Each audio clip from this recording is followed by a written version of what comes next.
You'll be dead by morning, she whispered into the stew, stirring the bitter root deeper into the broth. But the man at her table had been eating her cooking for 43 nights. And every dawn, he was still breathing. Sarah Coltrane's hand trembled around the wooden spoon. The kitchen smelled of sage and wood smoke and something else, something darker, something she had pulled from the earth behind the chicken coop, where the white oleander grew wild against the fence. She had ground the roots into powder. She had boiled the leaves until the water turned the color of weak tea. She had folded the poison into biscuits, into coffee, into the thick venison stew that simmered now over the cast-iron stove. 43 nights, 43 meals. And Jeb Coltrane sat in the next room, cleaning his rifle by the light of a kerosene lamp, humming a tune his mother used to sing him when he was a boy in Tennessee. The wind outside the cabin moaned low across the Wyoming flats, pushing dust against the window panes. Somewhere out past the corral, a coyote called once and went silent.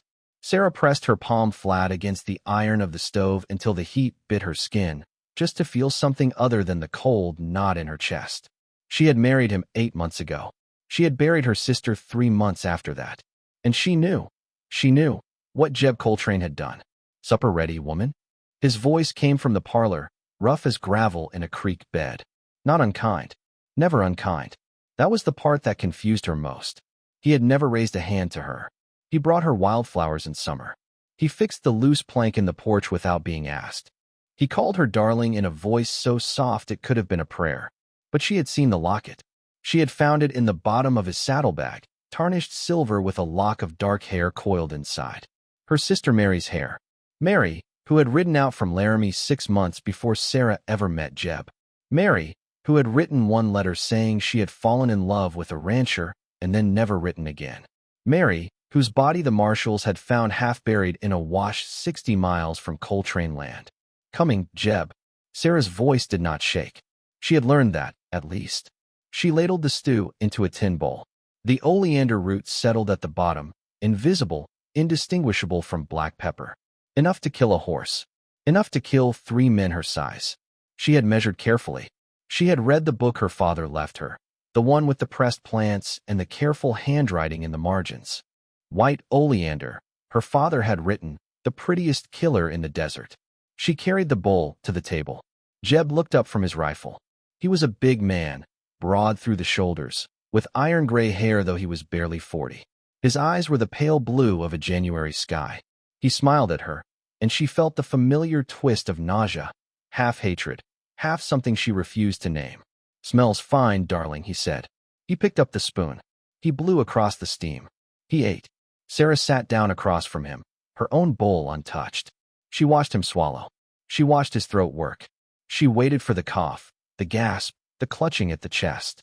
She had read it would be quick, 15 minutes, maybe 20, burning in the gut, then the heart slowing, then nothing. He ate 3 spoonfuls. He smiled at her again. "You're not eating," he said. "Stomach's poorly." He took another bite. "You've been working yourself too hard. Tomorrow you rest. I'll ride out and check the north fence myself." 20 minutes passed. Then 30. Sarah's hands were folded so tightly in her lap that her knuckles ached. Jeb finished the bowl. He wiped his mouth with the back of his hand. He pushed back from the table, stretched until his spine cracked, and walked to the stove for coffee. "Best stew you've made yet," he said. He drank the coffee. The coffee she had laced with crushed oleander leaves the consistency of black tea. He drank 2 cups. He kissed the top of her head as he passed, his lips warm against her hair, and went out to the porch to smoke his pipe before bed. Sarah sat alone at the table for a long time. The lamp guttered. The wind picked up outside. She heard him strike a match against the porch rail. She heard him sigh in the contented way of a man with a full belly and a clear conscience. She stood. She walked to the window. She looked out at his silhouette against the moonlit prairie, the orange out of his pipe glowing and dimming, glowing and dimming. Then she went into the bedroom, knelt beside the bed, pulled out the loose floorboard, and unwrapped the small leather pouch she had hidden there. 43 doses. She had measured them all. The pouch was nearly empty now, and Jeb Coltrane was alive. The realization came to her cold and quiet, like the first crack of ice on a winter pond. He knew. He had always known. Sarah Coltrane sat back on her heels in the dim bedroom, the empty leather pouch in her lap, and for the first time since she had buried her sister, she began to shake. Behind her, through the closed door, she heard her husband's boots on the porch boards. Slow, deliberate, coming back inside. She did not turn around when he opened the bedroom door.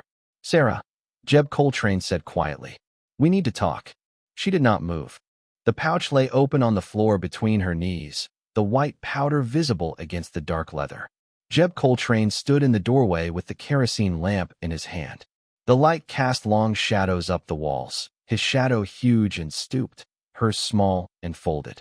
He did not come closer. He did not speak for a long moment. Then he set the lamp on the dresser and sat down on the edge of the bed. The mattress sagged under his weight. His boots, scuffed and dusted with red Wyoming clay, were inches from her hand. "How long?" His voice was soft. No anger. That was what frightened her most. 43 nights. Her own voice came out of strangers. Flat. Stripped of breath. "Oleander." "Yes. I thought so." He almost smiled. "Tasted it the first night. Like bitter almond and copper. My grandmother kept oleander on the porch in Tennessee. Told us never to chew the leaves." He paused. "I let you serve it anyway." Sarah lifted her head. She did not understand. Her chest felt hollowed out, as though something essential had been scooped from her ribs and tossed into the wind. "Why?" she whispered. Jeb Coltrane did not answer for a long time. He looked at his hands, big, knuckled, the right one missing the tip of the smallest finger from a rope accident years before.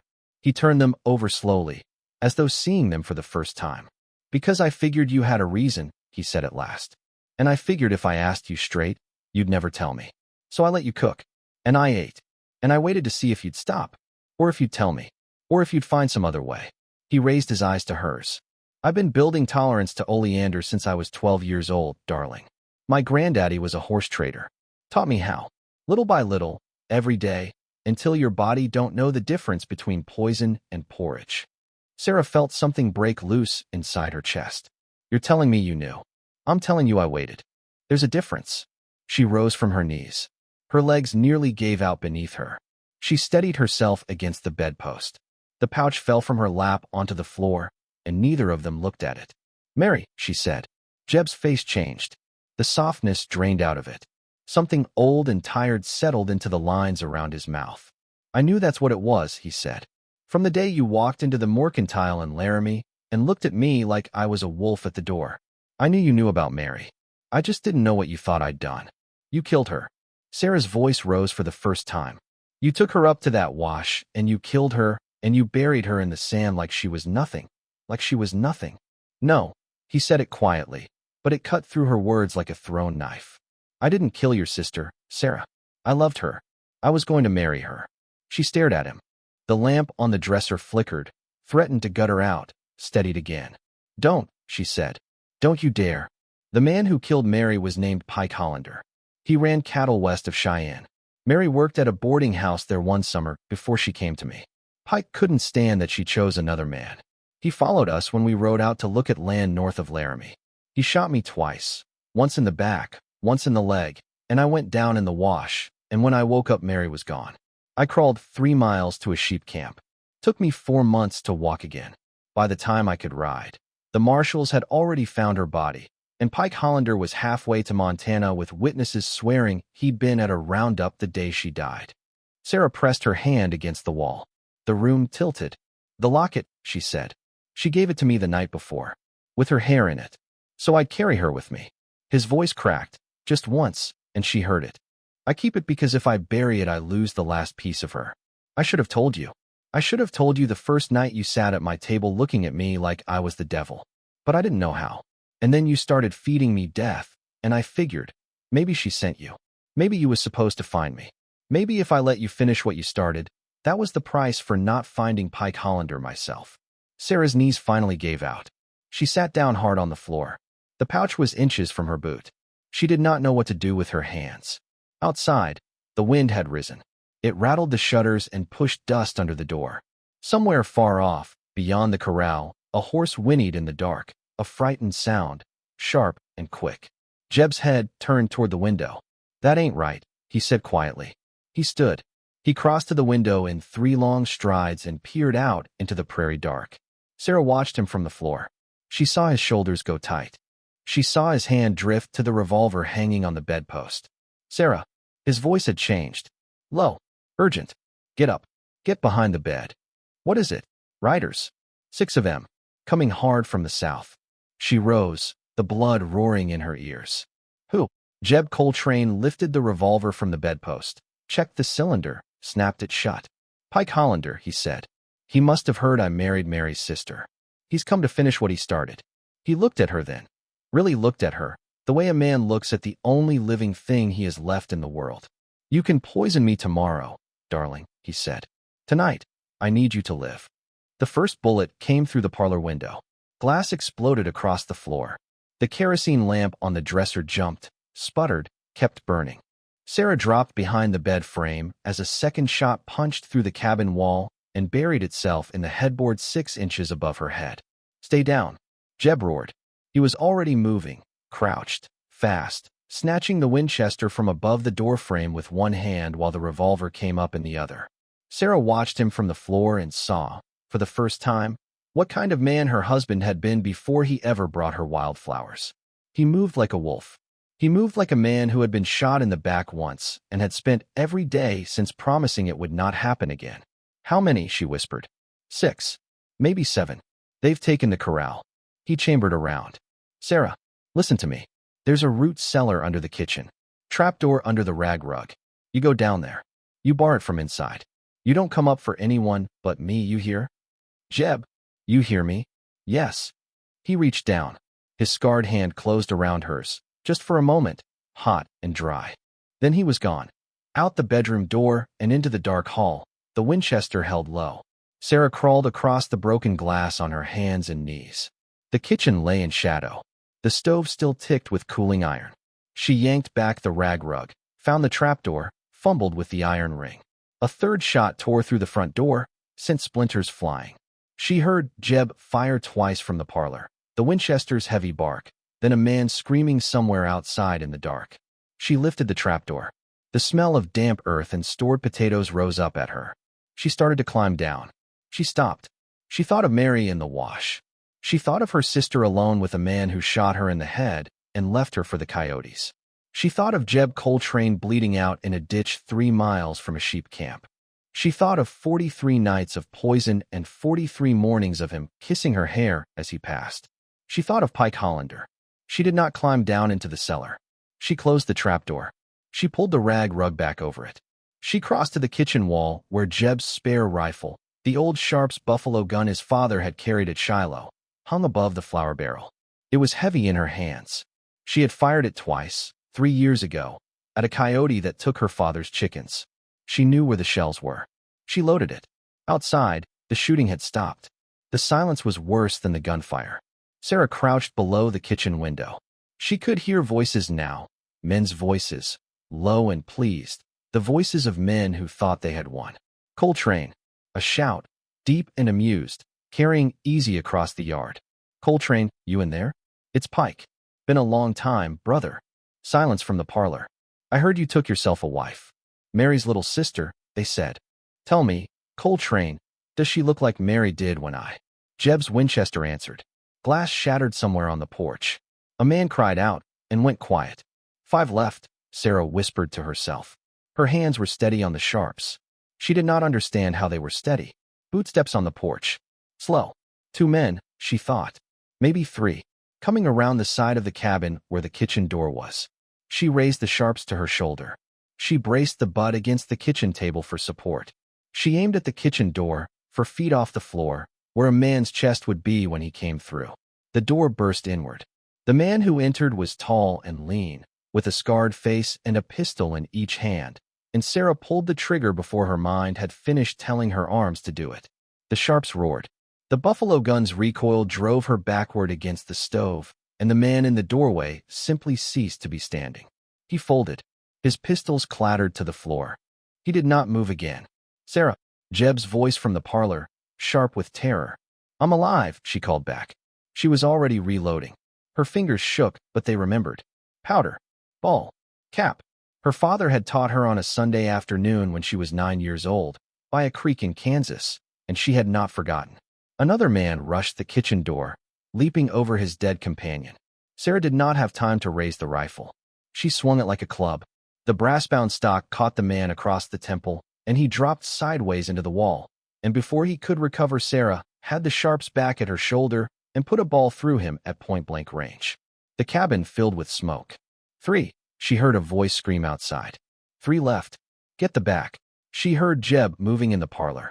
She heard him fire the revolver 3 times, fast, then the Winchester twice more. She heard a man fall hard off the porch and hit the ground with the wet sound of a sack of meal. Then, silence. Then, bootsteps. 1 set. Walking, not running. Crossing the porch slowly, the way a man walks when he knows he is the last one standing. Coltrane. Pike Hollander's voice. Low now? Tired. Coltrane, your wife killed 2 of mine. I'll give her credit for that. But I'm coming through your front door, and I'm coming alone, and you and me, we got a long overdue conversation. Sarah heard her husband's voice from the parlor, calm, almost soft. Come ahead, Pike. I've been waiting 8 years.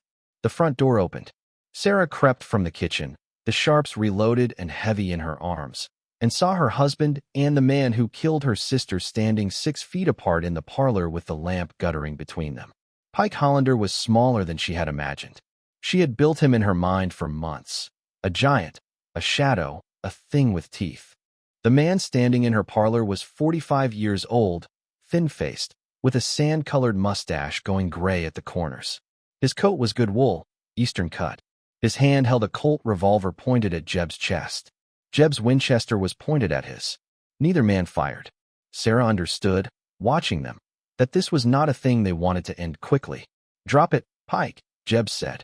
You first. You shot me in the back once. I don't aim to give you the chance again.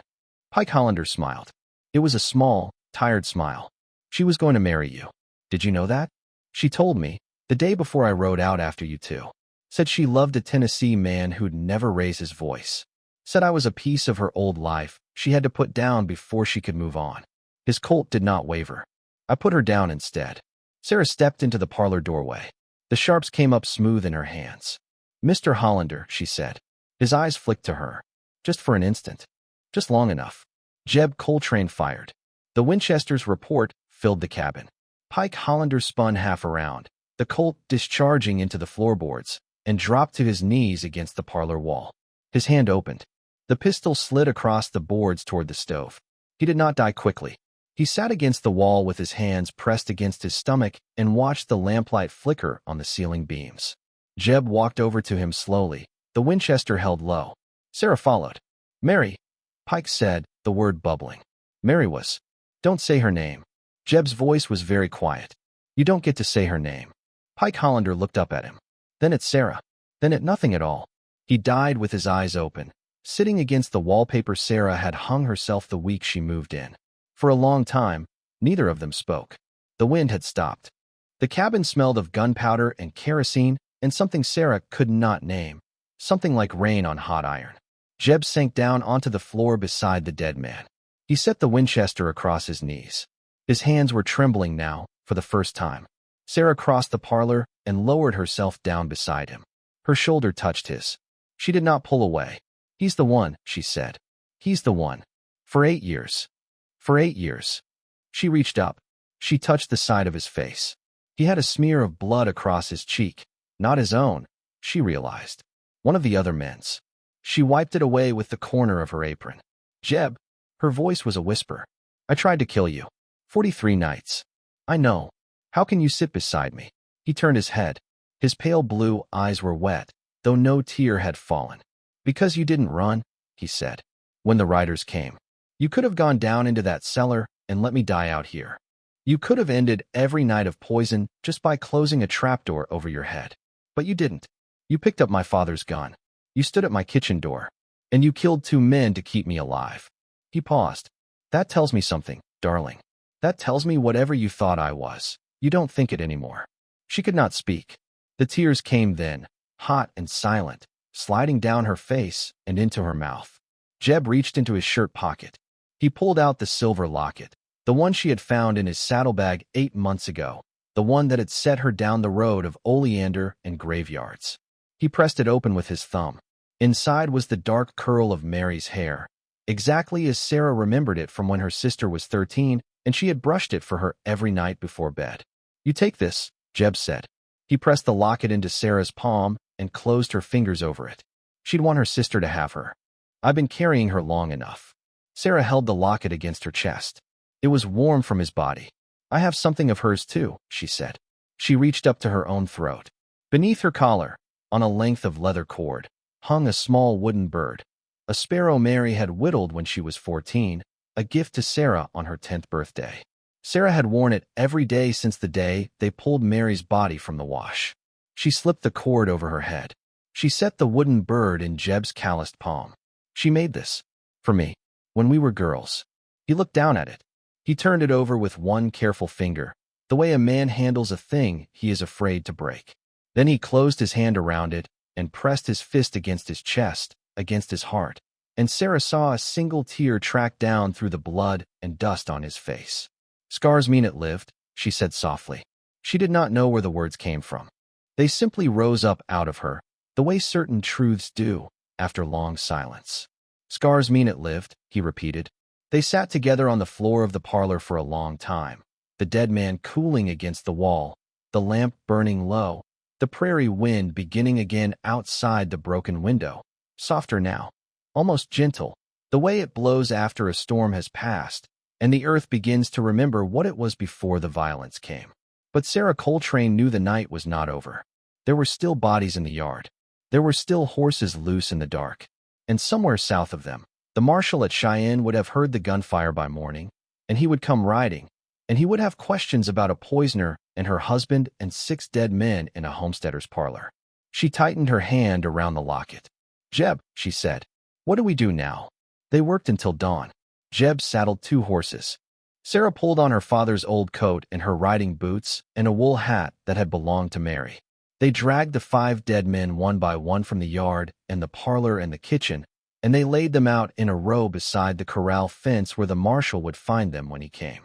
Sarah did not let herself look at the faces. Jeb did. He looked at each one carefully, the way a man takes inventory of a debt finally paid. Pike Hollander he carried out last. He laid him at the end of the row, a little apart from the others, and he stood over the body for a long minute before he turned and walked back to the cabin without speaking. Inside, Sarah was already writing the letter. She wrote it at the kitchen table, by the light of the kerosene lamp she had refilled. Her handwriting came out steadier than she expected. She addressed it to Marshal Coleman of Cheyenne. She told the truth. She told all of it: the locket, the wash, Mary, the oleander, the 43 nights, the riders at midnight. She did not spare herself. She signed her name. When she was done, she folded the letter and set it on the table beneath the salt cellar. Then she went into the bedroom and took the leather pouch with what remained of the oleander powder, and she carried it out behind the cabin to the chicken coop, and she emptied it into the fire pit and dropped a lit match on top. The white powder flared and was gone. She stood watching the small fire until it burned itself out, and then she walked back to the cabin, and Jeb was waiting on the porch with the horses saddled and a canvas sack of provisions tied behind each cantle. "Marshall'll be here by noon," he said. "Coleman's a fair man. He'll read your letter. He won't come after us, not for Pike Hollander and his crew. But there'll be questions, and they'll take time, and time is one thing we don't have if we want a life left over after. Where do we go?" "North. Montana. I have a cousin runs sheep up by the Yellowstone. We can winter there. Come spring, we'll know more." Sarah climbed into the saddle. The wooden sparrow hung at Jeb's throat now, on its leather cord. The silver locket lay against her own chest, beneath her shirt, warm. She felt the weight of both.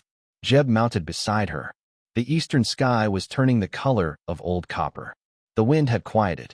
A single coyote called once from the ridge above the cabin, the way a coyote calls when the night is ending and there is nothing left to say. "Sarah." Jeb's voice. He had pulled his horse up close to hers. "One more thing. You need to hear it." "What?" He looked at her steadily in the gray light. "I forgive you," he said, "for the poison, for thinking what you thought, for all 43 nights. I forgive you, and I won't bring it up again, and I want you to forgive yourself, because there's a road ahead of us, and we can't carry that weight up it. You hear me, darling?" She could not speak. She nodded. He nodded back. He turned his horse north. They rode away from the cabin as the sun came up behind them, and Sarah Coltrane did not look back, because Mary was not in that cabin anymore, and neither was the woman who had ground oleander roots by lamplight. Both of them, in their separate ways, had been buried in the night just past. What rode north now was someone new. Someone who had killed to save the man she had tried to kill. Someone who had been forgiven and had forgiven in turn. Someone who carried a silver locket and rode beside a man with a wooden sparrow against his heart. The marshal came at noon, just as Jeb had said. He read Sarah's letter at the kitchen table. He read it twice. Then he folded it carefully and put it in his coat pocket. And he went out and looked at the row of bodies by the corral, and he stood for a long time over Pike Hollander. He never sent a posse after the Coltranes. Some say he wrote in his official report that the homestead had been attacked by rustlers and the owners killed in the defense. Some say he simply lost the letter on his ride back to Cheyenne. What is known is this: there is no warrant in any Wyoming county for a woman named Sarah Coltrane or a man named Jeb, and the marshal who closed the file died 10 years later of consumption with a clean conscience, by the account of the priest who heard his last confession. The Coltranes wintered in Montana. They did not return to Wyoming.